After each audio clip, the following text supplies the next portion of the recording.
ಕೊಡಲ್ಲ. ಅದು ಮಾಡೇ ಮಾಡುತ್ತೆ. ನಮ್ಮ ಡೆವಲಪ್ಮೆಂಟ್ ಅವ್ರಿಗೆ ಕಣ್ಣಿಗೆ ಕುಕ್ಕುತ್ತೆ. ಯಾಕಂದ್ರೆ ಇಬ್ರು ಒಂದೇ ಸರಿ ಸ್ವತಂತ್ರ ಪಡ್ಕೊಂಡವರು ಏನ್ಮಾಗಿದೆ, ಇಂಡಿಯಾದಲ್ಲಿ ಏನ್ ಡೆವಲಪ್ಮೆಂಟ್ ಆಗಿದೆ, ಅದಕ್ಕೋಸ್ಕರ ಅವರು ಮೇನ್ ಏನು, ಅವರು ತಮ್ಮ ಡೆವಲಪ್ಮೆಂಟ್ ನೋಡಿದ್ರೆ ಇಷ್ಟೊತ್ತಿನೊಳಗೆ ನಮ್ಮ ಜೊತೆನೆ ಬರ್ಬೋದಿತ್ತು, ಮಾಡಿಲ್ಲ. ಉಗ್ರವಾದಿಗಳ ಒಂದು ಬೆಳೆಸೋ ಕೆಲಸ ಮಾಡಿದ್ದಾರೆ. ನಾವೆಲ್ಲ ಏನು ಕೇಳಿದ್ರೆ ಗೊತ್ತಲ್ಲ, ಸೈಂಟಿಸ್ಟ್ಗಳನ್ನ, ಡಾಕ್ಟರನ್ನ, ಇಂಥವ್ರನ್ನ ತಯಾರು ಮಾಡಿದ್ದಾರೆ. ಇವಾಗ ಏನಾಗಿದೆ ಅಂದ್ರೆ ಪಾಕಿಸ್ತಾನದಲ್ಲಿ ಟೆರರಿಸ್ಟ್ ರೆಡಿ ಆಗ್ತಾ ಇದ್ದಾರಲ್ಲ, ಅವರಲ್ಲೇ ಅಶಾಂತಿ ಇದೆ. ಅಲ್ಲಿ ಯಾರು ಸೈನ್ಯ ಯಾರ್ದು ಆಡಳಿತ ಅಂತ ಇಲ್ಲ, ಸೈನ್ಯ ಲೀಡ್ ಮಾಡುತ್ತೆ, ಈ ಕಡೆ ಗೌರ್ಮೆಂಟ್ ಅನ್ನೋದೇ ಇಲ್ಲ, ಜನರು ಸಹ ಅವ್ರ ಜೊತೆಲಿ ಇಲ್ಲ.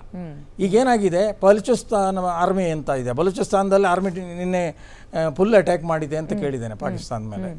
ಇವಾಗ ಪಾಕಿಸ್ತಾನದವರು 3 ಕಡೆಯಿಂದ ಯುದ್ಧ ಮಾಡಿದ್ರೆ, ಒಂದು ಬಲೂಚಿಸ್ತಾನದ ಕಡೆಯಿಂದ, ಅಫ್ಘಾನಿಸ್ತಾನದ ಕಡೆಯಿಂದ, ಮತ್ತು ಇಲ್ಲಿ ಈಸ್ಟರ್ನ್ ಬಾರ್ಡರ್ ನಮ್ಮ ಕಡೆಯಿಂದ.